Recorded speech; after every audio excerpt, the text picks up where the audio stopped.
chào, mình là Thạch Trang. Có thể là các bạn đã biết rồi thì ở Đức bây giờ đang là một cái ổ dịch mới, và kiểu corona đang lan rất là nhanh ở đây. Và ở cái thành phố nhỏ như Augsburg mà mình đang ở này cũng đã có 2 ca rồi. Con ơi, ra để mẹ nói chuyện nào. Đấy, thế nên là mình đã quyết định cố thủ ở trong nhà, không đi đâu nữa. Bởi vì ở đây mình không thấy mọi người đeo khẩu trang mấy, mình cảm thấy hơi bất an. Đấy, thế nên là mình đã nghĩ ra một trò mới. Đấy là thay vì đi ra ngoài quay thì mình sẽ ở nhà và làm bánh và trò chuyện với mọi người. Đây là một cái series mới, có thể sẽ là như thế, là nấu ăn và kiểu tám chuyện các thứ ấy. Mình chưa nghĩ ra tên cho series nhưng mà cái chính nó là mình sẽ nấu ăn với nhau và sẽ tám chuyện với nhau. Chủ đề hôm nay chúng mình nói với nhau sẽ là chi tiêu của du học sinh, và cụ thể là ở Đức vì mình đang ở Đức. Con ơi. Thì cái bánh mà hôm nay chúng mình làm với nhau sẽ là muffin chocolate, những cái cupcake nhỏ ấy. Ở đây thì người ta đã có sẵn cái khuôn cho mình rồi.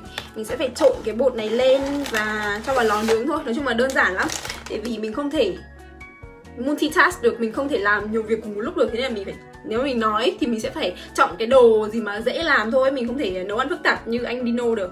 Ok, thì đầu tiên mình sẽ nói về, trước khi mà mình trình bày là mình tiêu hết bao nhiêu thì mình sẽ nói về cái tiêu chuẩn chung đã, để chúng mình dễ hình dung hơn. Thì theo như thông tin mới nhất thì một năm du học sinh Đức cần phải có 10.236 oi trong tài khoản. Con ơi,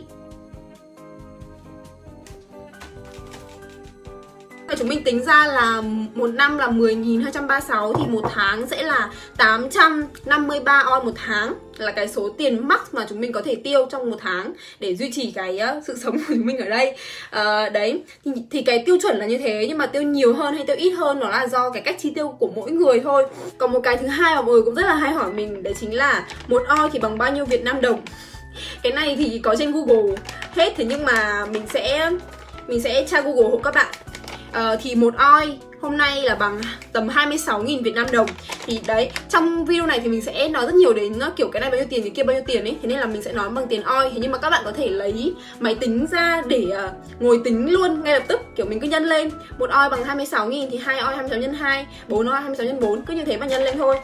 Ok, bây giờ chúng mình đã biết là một tháng tiêu chuẩn là 853 oi rồi. Và các bạn cũng đã sẵn sàng máy tính để tính tiền rồi, tính tỷ giá rồi. Thì chúng mình sẽ cùng đi luôn vào cái phần là tháng 2 vừa rồi mình tiêu hết bao nhiêu tiền nhá.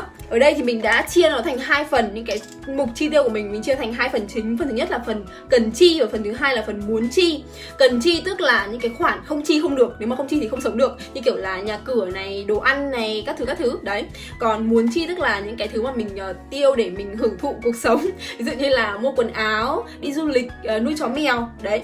Ở mục cần chi thì đầu tiên là chúng mình có tiền nhà. Tiền nhà của mình một tháng là 219 euro. Mình tự nhận thấy là cái tiền nhà của mình nó là thuộc vào hàng rẻ rồi ấy. Bởi vì bạn chỉ cần đi kiểu tầm 45 cây lên trên thành phố lớn là Munich, là thành phố lớn gần đây ấy, là tiền nhà nó sẽ vào tầm 300, 350 rồi. Đấy, thế nên là nó tùy vào từng thành phố mà các bạn ở. Thành phố lớn nó sẽ đắt hơn, thành phố nhỏ ít dân hơn thì nó sẽ rẻ hơn, như thế. Còn một cái nữa đấy chính là nếu như mà các bạn được ở trong ký túc xá ấy, thì sẽ tốt hơn rất nhiều, vì là ký túc xá luôn luôn rẻ hơn là thuê ở ngoài. Một cái phòng như của mình này nhá, ở riêng có bếp nhà vệ sinh thì là 219 trong ký túc xá. Còn nếu mà ra ngoài thuê ấy, có khi nó phải 400, 500. Nói chung là rất là đắt. Thế nên là chúng mình nên đấu tranh để được ở ký túc xá. Ok, lan man rồi. Mình phải đổ sữa vào bánh nữa, nếu không phải nói hết cả cái video này vẫn không làm xong cái bánh mất. Ở đây người ta ghi là 100ml sữa. Ở đây mình có 1 lít sữa và mình không có cái gì để đong cả. Mình sẽ cứ rót vào thôi. Không sao, mình đã làm nhiều lần rồi mà, các bạn phải tin mình. Ok. Mình trộn thử lên xem nó như thế nào đã.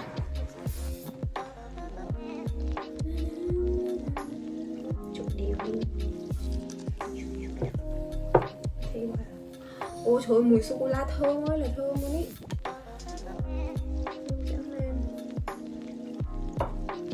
Sau còn phải cho 125ml dầu ăn vào nữa, thế nên là mình sẽ cứ từ từ thôi, đổ từ từ. Ok, tiếp tục sang đến bảo hiểm. Bảo hiểm của mình là hết 107 oi một tháng. Mình dùng bảo hiểm của AOK, nó là kiểu bảo hiểm công dành cho sinh viên ấy, thì cho dù bạn dùng bảo hiểm nào dành cho sinh viên thì nó cũng sẽ rơi vào khoảng tầm đấy thôi. Thế nên là nó là một cái cố định rồi, mình không có kiểu tiết kiệm được với bảo hiểm. Đấy, tiếp theo là về điện thoại. Điện thoại thì mình dùng mạng Vodafone và mình dùng kiểu như là trả trước, mình cứ mua một cái gói 15-16 đồng, xong rồi là mình dùng hết thì mình lại mua thêm, kiểu thế. Thì một tháng mình mua 2 lần như thế là hết 30 đồng, 31, 32 đồng. Đấy, xong rồi tiếp theo là tiền ăn. Tiền ăn thì mình sẽ chỉ tính những cái lần mà mình đi đến siêu thị để mình mua thôi. Còn những lần mà mình đi mua đồ ăn vặt ấy thì mình sẽ không tính vào đây, mình tính vào phần khác. Thì tiền ăn của mình là hết 125 đồng cho một tháng. Ok, tiếp theo là đến tiền thuốc thang.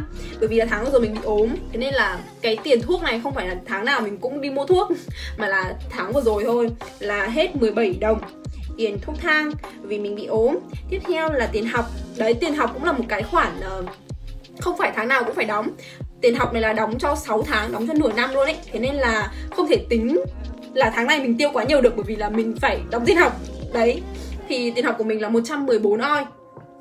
Đi lại thì miễn phí, mình chỉ cần có cái thẻ học sinh là mình có thể đi lại miễn phí trong thành phố Augsburg này. Ôi sao nó cứng thế nhở. Cuối cùng là phần giặt đồ. Giặt đồ thì mỗi tuần mình giặt một lần thì hết 2 đồng. Tức là một tháng mình hết 2 x 4 là 8 đồng tiền giặt quần áo.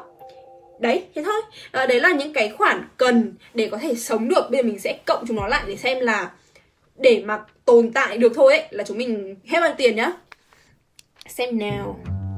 219 cộng với cả 107 cộng 30 cộng 125 cộng 17 cộng 114 cộng 8 bằng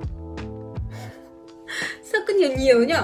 Bằng 620 euro cái tháng vừa rồi cho cái sự tồn tại của mình ở Đức.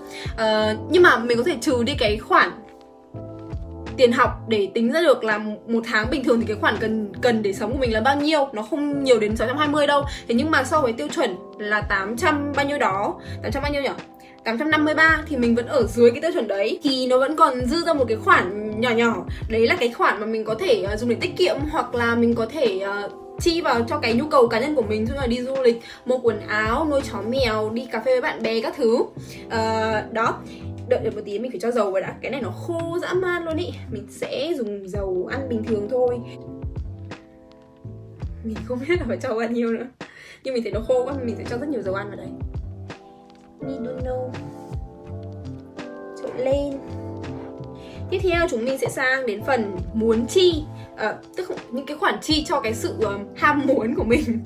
Ví dụ như là đi du lịch. Thì tháng vừa rồi, như mọi người đã xem ở video trước, thì mình đã đi du lịch ở Heidelberg, tức là một thành phố ở trong Đức thôi, không phải là đi đâu xa cả. Thì trong cái chuyến đấy mình đã tiêu hết khoảng 300 euro. Tiếp theo là đến phần quần áo. Quần áo thì mình mua cả tháng vừa rồi, mua có một cái áo dạ kẻ caro thôi, cũng là trong cái chuyến đi Heidelberg. À không, mình mua cả cái áo này nữa, chứ rồi quên mất. Mình mua cả cái áo này nữa. Cái áo này là 20 oi từ một cửa hàng đồ cũ. Còn cái áo dạ kia là 50 oi của Zara. Chờ tí mình phải sửa lại vào đây đã, quên mất. Đấy. Ok, thế là mình đã mua hai cái áo đấy. Thì hết tổng cộng là 70 oi cho tiền mua quần áo. Tiếp theo là cho mèo đi. Thì có rất nhiều bạn hỏi mình là nuôi mèo thì chi phí thêm sẽ là bao nhiêu. Thì đây là câu trả lời cho các bạn. Mèo của mình sẽ có bảo hiểm luôn. Nó có bảo hiểm 25 oi một tháng, hàng tháng cố định như thế. Tiếp theo thì là tiền ăn uống, tiền snack các thứ thì là hết 60 oi. Và tháng vừa rồi thì Stormy đi hái bi, thế nên là hết thêm 118 oi nữa cho cái tiểu phẫu hái bi đấy. Và hết tổng cộng là 203. Thế nhưng mà đương nhiên là Stormy không phải tháng nào cũng đi hái bi, thế nên là tính ra thì một tháng nó sẽ chỉ hết tầm 60 cộng với cả 25 là 85 oi thôi, chứ không phải là đến tận 200 bao nhiêu oi như thế. Nhưng mà tháng này, đặc biệt tháng này là hết 203 oi cho Stormy. Tiếp theo là về các cái app trên điện thoại. Cái app mà mình phải trả phí hàng tháng ấy, thì mình cộng hết lại mọi thứ. Netflix này, xong rồi là các cái phần mềm edit video của mình, xong rồi là những cái app chỉnh ảnh các thứ các kiểu, thì là hết 31 oi. Rồi tiếp theo là đến snack thì mình tiêu hết 50 oi cho đồ ăn vặt. Thực ra hơi bị quá đà đấy, tại vì là cái tháng vừa rồi mình kiểu ôn thi xong rồi ở nhà chỉ có học với cả quay video các thứ thôi ấy. Thế nên là mình cứ phải có cái gì đấy để ăn vào trong mồm ấy. Đấy, nhai. Thế nên là mình mua hơi nhiều snack quá. Tiếp theo là gym thì hết 20 euro một tháng. Thì để mình lại cộng tổng lại, chờ tí mình phải cho thêm sữa vào đây thôi. Không biết là bao giờ mình mới trộn trong cái này nữa. Mình sẽ đổ rất nhiều vào. Chưa đổ nhiều quá rồi. Oh my gosh, có sao không nhỉ? Không, mình muốn ăn được cái bánh này cơ, mình đói lắm. Oh no. Thế sao mình nên đổ bớt sữa ra không nhỉ? Đấy, sẽ đổ bớt sữa ra cái cốc này.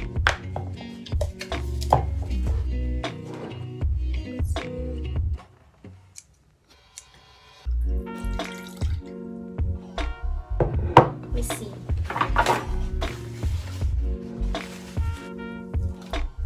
Ok, nó mềm ra rồi đấy. Trộn lên đã, xong rồi mình sẽ cộng hết lại cho các bạn xem được bao nhiêu tiền. Mình sẽ đập trứng vào đây, đập vào đây một quả trứng.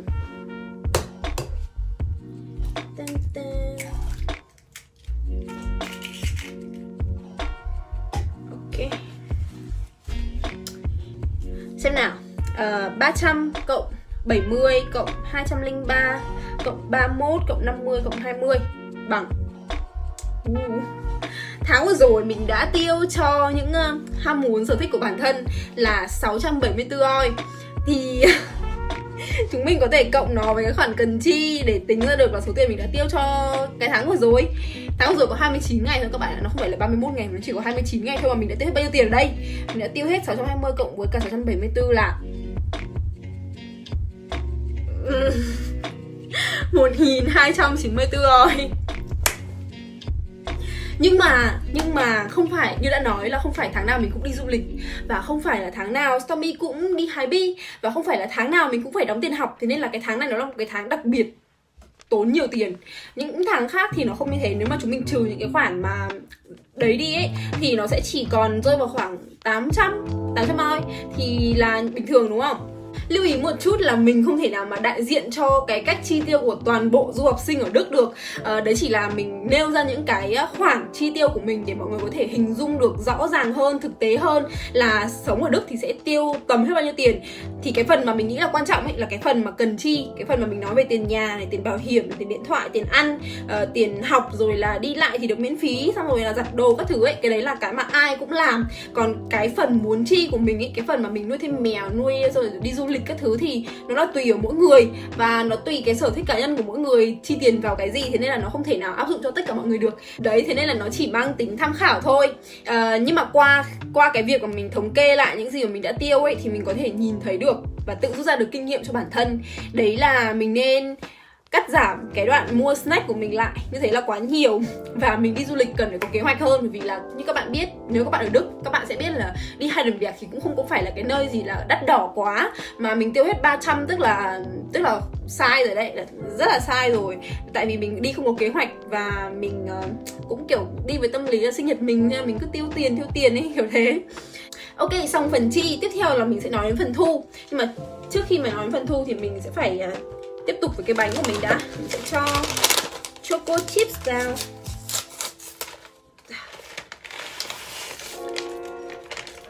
Ui, ngon quá.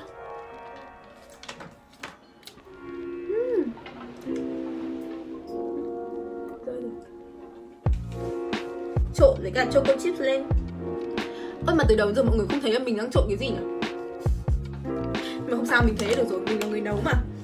Đây, cho mọi người nhìn một tí. Đây, Sammy có thử không? Sô-cô-la có ăn được đâu mà cứ nhòm. Mình nghĩ cái bánh của mình ok rồi đấy.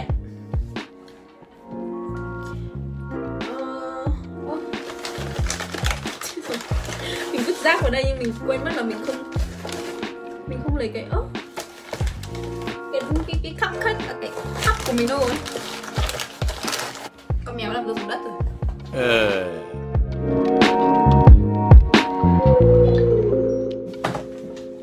Đây nha, rồi mình sẽ bắt đầu đổ vào trong này.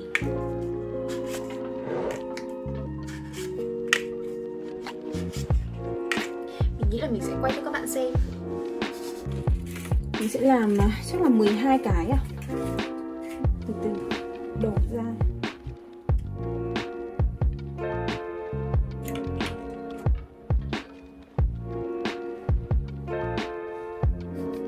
Một chiếc bánh. Không nhá, hạ cái chân xuống. Chọc.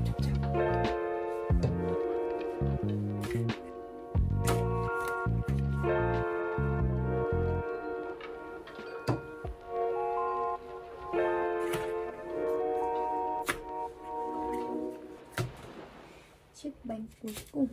Cái bánh cuối cùng xấu quá.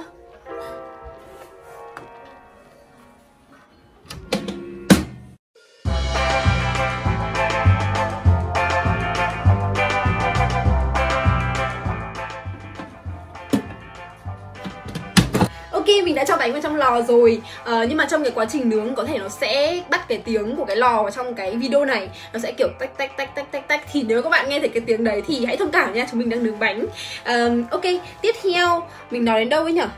Ok, nói xong khoản chi rồi, chi hết 1.294 euro một tháng. Bây giờ sẽ đến khoản thu. Thì mình sẽ không nói về thu nhập của cá nhân mình, bởi vì cái đấy nó không liên quan đến ai cả, nó không giúp ích được cho ai cả. Thế nên là mình sẽ chỉ nói về cái thu nhập bình thường của một sinh viên tại Đức là sẽ có thể kiếm được bao nhiêu tiền một tháng. Stormy, cái gì hả? Đừng có làm như thế con ơi, đừng chổng đít vào camera. Ok, lên đấy ngồi đi. Ok, sorry mọi người. Sinh viên chúng mình thì thường sẽ bắt đầu với những cái công việc nhỏ nhỏ, ví dụ như là làm bồi bàn, làm thu ngân, làm ở quán bánh các thứ. Thì những cái đấy là mini job và người ta thường offer những cái công việc đấy thì với cái mức lương là khoảng 450 euro một tháng.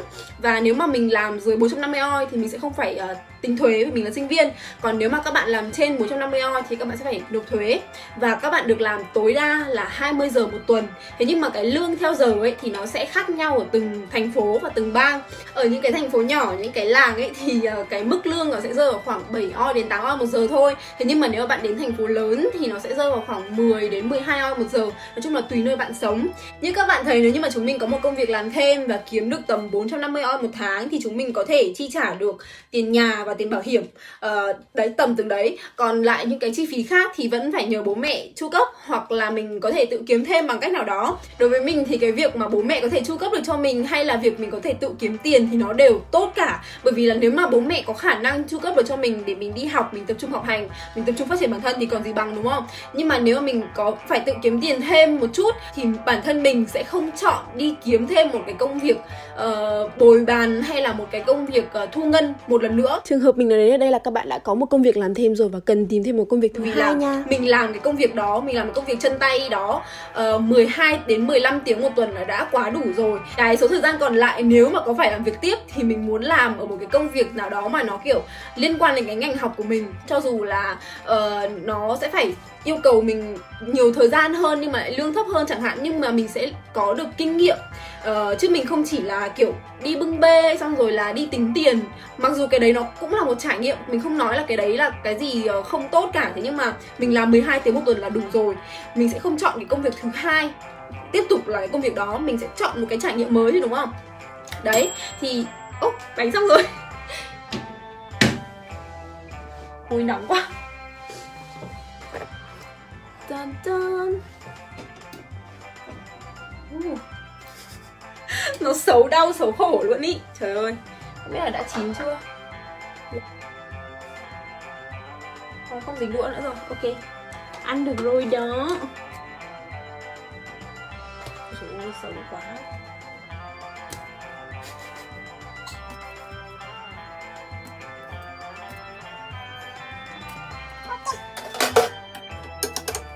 Ta-da, thành quả của chúng mình đây.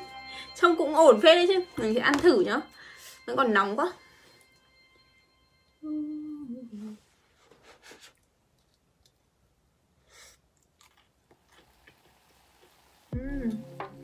Nó hơi, cái phần ở trên này nó hơi giòn giòn một chút tại vì là mình nướng hơi bị quá lửa ấy. Nhưng mà cái phần ở trong thì rất là mềm xốp.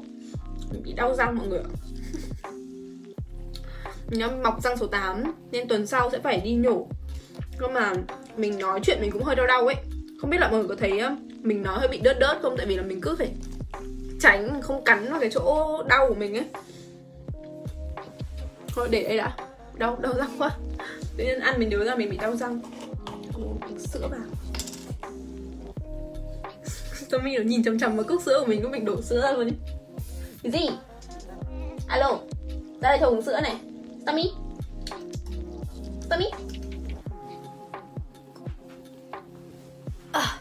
Trời tối rồi, thế nên là chúng mình sẽ di chuyển ra đây. Bởi vì có một cái sự thật rất buồn cười trong nhà mình. Đấy chính là cái đèn ngủ ở trên đầu mình là cái đèn sáng nhất nhà. Thế nên là chúng mình sẽ ngồi đây để nói chuyện tiếp. Thì mình đang nói đến đâu nhỉ? Cái chuyện tự kiếm thêm đúng không? Mình biết là nói thì dễ hơn là làm. Và đương nhiên là sinh viên chúng mình thì ai cũng kiểu thiếu trước hụt sau, cũng kiểu phải tiết kiệm tiền các thứ, không có dư giả để mà tiêu. Thế nhưng mà mình có một cái suy nghĩ về cái chuyện mà kiếm tiền và tiết kiệm tiền như thế này. Tức là mình sẽ không tập trung quá nhiều năng lượng và mình sẽ không đau khổ vật vã quá về cái chuyện là phải tiết kiệm nhiều nhất có thể, mà mình sẽ dành cái nguồn năng lượng đấy, dành những cái thời gian suy nghĩ đấy cho cái chuyện là làm thế nào để kiếm được nhiều tiền hơn. Bởi vì nếu mà chúng mình cứ nghĩ là làm thế nào để tiết kiệm hết mức hết sức ấy, thì chúng mình thứ nhất là sẽ bị stress, bởi vì là mình sẽ bỏ qua hết những cái điều vui vẻ của cuộc sống. Xong rồi là cái chất lượng cuộc sống của mình nó cũng đi xuống, bởi vì lúc nào mình cũng chăm cắt cái này giảm cái kia đúng không? Xong rồi nếu mà bạn hạn chế đi ra ngoài ăn uống với bạn bè thì cái mối quan hệ xã hội của bạn nó sẽ bị thu hẹp lại. Nên là nếu mà chúng mình suy nghĩ theo hướng đấy thì chúng mình sẽ cứ thu mình lại xong rồi tiết kiệm. Xong cuối cùng là mình kiểu bé tí như thế này và mình không thể phát triển được. Thế nhưng mà nếu mà chúng mình nghĩ cách kiếm tiền nhá, ở đây thì mình biết là các bạn ngồi trước màn hình hầu hết là học sinh, là sinh viên như mình thôi. Thế nên là mình không nói đến những thứ kiểu to lớn như kiểu là start up xong rồi mở làm doanh nghiệp, khởi nghiệp các thứ, không có những thứ kiểu to lớn như thế. Mà mình nói ở đây cái chuyện mà nghĩ cách kiếm tiền ý là mình dựa trên kinh nghiệm của bản thân mình. Đấy là khi mà mình muốn thật sự khao khát muốn kiếm tiền thì mình sẽ nhìn lại bản thân mình là mình có những cái kỹ năng gì và mình thiếu những cái kỹ năng gì. Đấy, thì khi mà mình thiếu kỹ năng gì thì mình sẽ phải đi học cái kỹ năng đấy để về sau mình kiếm được tiền từ cái kỹ năng đấy. Và khi mà mình tìm hiểu và mình thấy là có thể là mình sẽ được nhận cái công việc đấy, thế nhưng mà tại vì mình thiếu kỹ năng này, thế nên là mình sẽ thật sự rất sẵn sàng, rất là muốn học cái kỹ năng đấy. Và đấy là cái cách mà mình phát triển bản thân. Khi mà mình thấy là mình thiếu thì mình đi học. Các bạn có thể sẽ hỏi mình là học những cái kỹ năng đấy ở đâu đúng không? Thì mình thấy là bây giờ chúng mình đều có thể học được một cách rất là dễ dàng ở trên mạng. Mình thấy có một cái trang web tên là Skillshare, ở trên đấy người ta dạy tất cả các cái kỹ năng có ở trên đời luôn ý. Từ music production này đến photography, xong rồi là game design, hoặc là cooking, hoặc là photoshop. Nói chung là mọi thứ các bạn đều có thể học được ở trên đấy. Đó, thế nên là các bạn cảm thấy là bản thân mình giỏi cái gì, hoặc là có ý muốn học thêm cái gì thì đều có thể lên mạng để tìm những cái khóa học như thế để mà học theo. Đúng rồi, nhưng mà cái Skillshare mà mình nói với mọi người ấy là nó bằng tiếng Anh hoàn toàn. Thế nên là nếu mà các bạn phải biết tiếng Anh thì các bạn mới có thể học ở trên Skillshare được. Thế nhưng mà các bạn mà chưa giỏi tiếng Anh đủ để có thể học được ở trên đấy ấy, thì các bạn đừng nghĩ là ôi dồi ôi tiếc quá, thế thì không học được rồi, thế thì thôi. Đừng nghĩ như thế làm ơn. Các bạn hãy nghĩ là ok, thế thì bước 1 của mình là gì? Bước 1 của mình là học tiếng Anh, đơn giản thế thôi. Trong một cái video của mình của tuần trước thì mình có nhắc đến một cái trang web học tiếng Anh tên là Lingoda. Và có một vài bạn nhắn tin cho mình bảo là Trang ơi, cái trang web đấy nó giá chát quá, không học được. Cụ thể là giá là bao nhiêu? Thì mình thấy là 3 tháng học liên tiếp là giá 10 triệu. Thế nhưng mà trong vòng 3 tháng đấy không có một ngày nghỉ nào cả, ngày nào bạn cũng được học và học với giáo viên bản xứ. Thì và có một cái nữa là nếu như mà bạn học được đầy đủ 30 ngày trong vòng 1 tháng, 3 tháng liên tiếp như thế thì bạn còn được trả lại tiền cơ mà. Thế nên là mình thấy cái mức giá 10 triệu cho 3 tháng đấy là một mức giá hợp lý đấy chứ, đúng không? Mình thì mình thấy là chúng mình có thể tiết kiệm cái này cái kia, tiết kiệm cái quần, cái áo đi. Thế nhưng mà không nên quá tiết kiệm với chuyện học hành. Còn nếu như mà thật sự là bạn không có khả năng chi trả cho khóa học đấy ấy, thì bạn vẫn có thể học thật chăm để được trả lại tiền cơ mà, đúng không? Thế nên là nếu mà chúng mình thật sự muốn thì sẽ có cách thôi. Đừng lý do lý trấu nữa các bác. Quay trở lại với cái chuyện mà nghĩ cách kiếm tiền. Thì trong khi nghĩ cách kiếm tiền mình sẽ nghĩ ra những cái hướng phát triển bản thân. Và trong khi mình đang kiểu cố gắng học thêm cái này, học thêm cái kia, thì mình sẽ gặp những người bạn có cùng cái hướng đi với mình, có cùng những cái sở thích với mình. Mình sẽ quen nhiều bạn mới, mở rộng cái mối quan hệ xã hội của mình ra. Và nhờ những cái mối quan hệ xã hội đấy mình sẽ có thêm nhiều cơ hội mới. Cụ thể là nếu như mà ở Đức bạn học giỏi, bạn có thể xin vào những cái công việc mà kiểu trợ giúp thầy cô ấy, mức lương cũng không hề tồi một tí nào. Hoặc là bạn giỏi một cái kỹ năng nào đấy hoặc là trong một cái ngành nào đấy, bạn có thể xin vào làm working student hoặc là xin vào làm thực tập sinh cho một cái công ty nào đấy. Xong rồi nếu mà bạn cố gắng thì có thể là họ sẽ giữ bạn lại làm việc luôn, thế là bạn có công việc luôn. Trời ơi. Đó.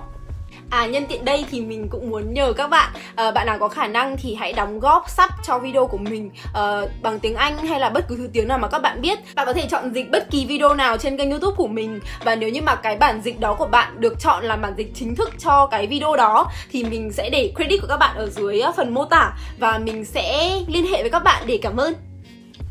Ok, thì mình đã nói xong về việc là chi tiêu như thế nào và thu nhập ra làm sao rồi. Thì cái ý cuối cùng mà mình muốn nhắc đến chính là chi tiêu thế nào cho hợp lý. Đương nhiên là chúng mình sẽ không tiết kiệm một cách đau khổ, thế nhưng mà chi tiêu hợp lý là việc mà ai cũng nên làm, đúng không? Thì mình rút ra được một vài cái tips. Mình cũng có tham khảo trên mạng nữa, thì trên mạng người ta bảo là khi mình đi mua sắm ý, thì mình nên nhìn xuống vào những cái giá mà thấp hơn cái tầm mắt của mình hoặc là cao hẳn lên trên khỏi tầm mắt của mình. Bởi vì là người ta hay để những cái món đồ mà giá những kiểu vẫn là cuộn giấy vệ sinh đấy chẳng hạn. Thế nhưng mà cái cuộn giấy mà người ta để ở cái tầm mắt của mình ấy là cái cuộn đắt nhất.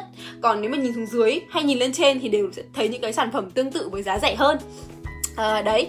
Và khi mà mình đi ăn, đi uống, đi mua đồ thì chúng mình có thể chủ động hỏi về student discount, tức là cái giảm giá cho sinh viên ấy. Bởi vì là hôm trước đi Heidelberg, cái mũ màu xanh mà mình mua ấy là tự nhiên lúc mà thanh toán mình hỏi vu vơ thôi, mình hỏi anh ấy là Entschuldigung, gibt es vielleicht Rabatt für Studenten? Xong rồi anh ấy trả lời là normalerweise nicht, aber ich kann dir ein bisschen Rabatt geben. Thế là mình được giảm giá, mình được giảm 3 oi. Đấy. Tiếp theo một cái tip nữa đấy là chúng mình nên meal prep. Thì mình có cả một cái video mà mình meal prep cho mọi người xem rồi, mọi người có thể xem lại ở đây hoặc là ở đây gì đấy. Với cả chúng mình cũng có thể mang đồ ăn vặt đi theo người lúc mà đi ra đường. Nếu mà chúng mình biết là mình hay kiểu thèm ăn vặt ấy, điển hình là mình cứ kiểu ra căng tin trường mua này mua cái kia, cứ 5 phút mua một lần ấy. Đấy, thế nên là mình sẽ mang một cái túi nho khô hoặc là túi hạt gì đấy đi để mình nhai cho nó đỡ thèm ăn vặt, thì tiết kiệm hơn rất là nhiều. Cái tips cuối cùng đấy chính là giới hạn số lần đi ăn uống và tụ tập với bạn bè. Tức là mình giới hạn nó ở cái mức để không thấy bản thân mình kiểu bê tha, ngày nào cũng ngồi hút shisha ở đâu đó, hoặc là ngày nào cũng ngồi trong cà phê xong rồi là cắn hạt hướng dương xong rồi không làm gì cả, kiểu như thế. Thì mình giới hạn xuống còn kiểu tầm 2 đến 3 buổi gặp trong một tuần thôi. Thì những cái buổi gặp đấy mình sẽ cảm thấy rất là trân trọng cái thời gian mình ở bên bạn bè mình chia sẻ này kia, mình xả stress, thì nó sẽ hiệu quả hơn là cái việc ngày nào mình cũng la cà ra ngoài. Ok, nghe từ đây đến giờ thì chắc là mọi người cũng bắt đầu cảm thấy ù tai rồi đúng không? Video này thì có khá là nhiều thông tin, thế nhưng mà mình hy vọng là những cái thông tin mà mình đưa ra đều là những cái thông tin có ích cho mọi người. Và mình cũng hy vọng là đã mang được đến cho mọi người một cái nhìn khái quát về những cái vấn đề tiền nong mà hay khiến cho mọi người lo lắng khi đi du học ấy. Thì hy vọng là sẽ có ích đối với mọi người. Và nếu như mà mọi người thích cái kiểu video như thế này, video vừa nấu ăn vừa tám chuyện gì đó, đây là thành quả của hôm nay nhưng mà mình không thể ăn được bởi vì là mình đang bị đau răng khôn. Đấy, nhưng mà nếu mà mọi người thích cái video như thế này thì hãy comment ở dưới cho mình biết để chúng mình có thể trò chuyện về nhiều chủ đề khác nhau. Gì nữa nhở?